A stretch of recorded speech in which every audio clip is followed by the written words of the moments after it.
Moral English गुरु या चॅनलमध्ये आपल्या सर्वांचं स्वागत. विद्यार्थी मित्रांनो, जवाहर नवोदय विद्यालयाशी संबंधित इंग्रजी विषयाचे पॅसेजेस कसे सोडवले पाहिजे त्या संदर्भात आपण आज पाहणार आहोत पॅसेज नंबर 15. आणि विद्यार्थी मित्रांनो, जर आपण या चॅनलवर नवीन असाल आणि अजूनही आपण या चॅनलला सबस्क्राईब केलं नसेल तर अवश्य करा. चला तर पाहूया passage number 15. The director of the film had to face a great problem in shooting the scenes. बघा, एका पिक्चरची शूटिंग चालू आहे आणि डायरेक्टरला फिल्म शूट करताना त्याला खूप साऱ्या प्रॉब्लेमला सामोरं जावं लागलं सीन शूट करताना. The problem was that the place he had chosen was far from a city or village. Problem असा होता की त्यानं जे ठिकाण निवडलं होतं ते ठिकाण सिटी किंवा विलेजपासून थोडं लांब होतं. As far as the eye could see there was only sand. आणि जिथपर्यंत नजर जाईल तिथपर्यंत वाळूच वाळू होती, याचा अर्थ ते वाळवंट असेल. त्याच्यापुढे डॉटेड विथ थॉर्नी बुशेस, आणि त्यासोबतच त्या ठिकाणी होते थॉर्नी बुशेस म्हणजे काटेरी झुडपं, अँड ड्राईड ग्रासेस आणि वाळलेलं गवत. A railway track cut across the desert as though there was no beginning or an end. म्हणजे रेल्वे ट्रॅक त्या ठिकाणी दिसत होता, परंतु कुठेतरी तो कट झाल्यासारखा वाटत होता, संपल्यासारखा वाटत होता. आणि असं वाटत होतं की त्या डेझर्टमध्ये तिथं कुठलंही बिगिनिंग नाही आणि कुठलाही शेवट नाही. म्हणजे सुरुवात कुठे होते आणि एंड कुठे होते असं काही त्या ठिकाणी दिसत नव्हतं. The shooting was in Jaisalmer and the crew had to bring the entire luggage to the chosen spot. बघा, आता शूटिंग होती जैसलमेर नावाच्या एका शहरामध्ये जे राजस्थानमध्ये आहे. आणि crew had to bring, crew म्हणजे ते जे युनिट होतं त्या युनिटला त्यांचं जे लगेज सामान आणायचं होतं ते सर्वच्या सर्व सामान त्या ठिकाणी आणायचं होतं. म्हणजे कोणत्या ठिकाणी? वाळवंटामधलं जे ठिकाण निवडलं होतं तिथं. The cameraman had to get into an open topped jeep. कॅमेरामॅनला एका ओपन टॉप असलेल्या जीपमध्ये बसावं लागलं. ओपन टॉपमध्ये, ज्या जीपला वरचं छत नाही अशा जीपमध्ये तो बसला. With a camera in order to catch the camel running toward the rain. आणि त्याला ट्रेनकडे धावत असलेलं एक कॅमल शूट करायचं होतं. शूट म्हणजे त्याला त्या पिक्चराईज करायचं होतं की एक कॅमल धावत आहे आणि ते कुठं जात आहे? ट्रेनकडे. अशा प्रकारचा तो सीन असेल. It was essential therefore to have a paved road nearby for the camels and the camera to be brought to the location of shooting.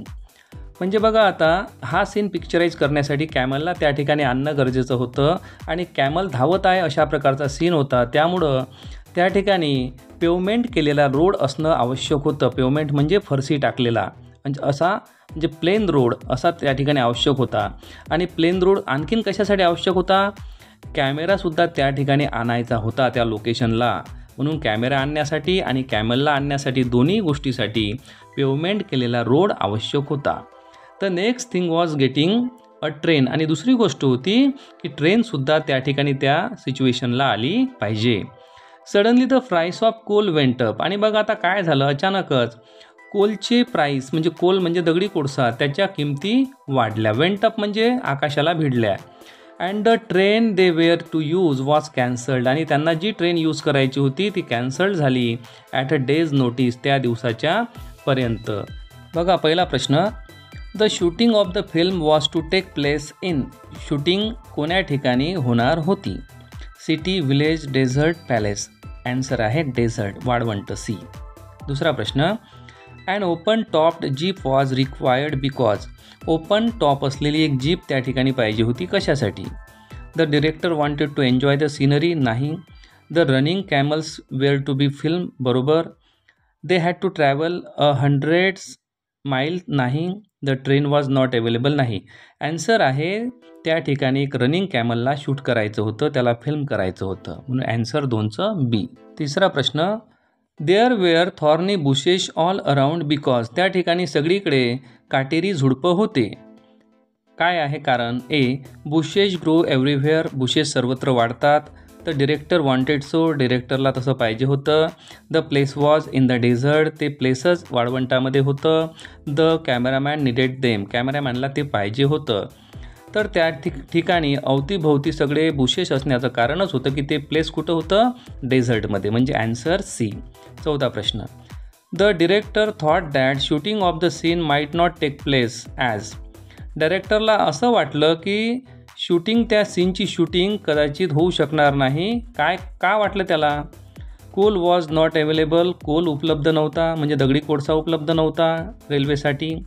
The cost of the coal went down, कोलच्या cost खाली घसरल्या. The train was cancelled, train cancel झाली. The train was late, train late झाली. तर याचं answer आहे the train was cancelled, कारण ट्रेनचाच scene होता आणि ट्रेन जर नसेल तर तो सीन पिक्चराईज केला जाऊ शकत नव्हता. म्हणजे 4चं उत्तर आहे C, the train was cancelled. 5वा प्रश्न, the opposite word for went up is. Went up या शब्दाचा, या फ्रेजचा अपोजिट वर्ड, अपोजिट फ्रेज कोणती आहे? पहिला आहे सेटल डाऊन, हे नाही होणार. फॉलन डाऊन होऊ शकते, सॅट डाऊन होऊ शकते, केम डाऊन होऊ शकते, परंतु या ठिकाणी अपोजिट वर्ड आहे केम डाऊन. वेंट अप आणि केम डाऊन हे परफेक्ट अपोजिट वर्ड आहेत. तर विद्यार्थी मित्रांनो, या ठिकाणी आपण पॅसेज नंबर 15 बघितलेला आहे. आणि तुम्हाला जर हा व्हिडिओ आवडला तर लाईक करा आणि चॅनलला सबस्क्राईब करायला विसरू नका. थँक्यू.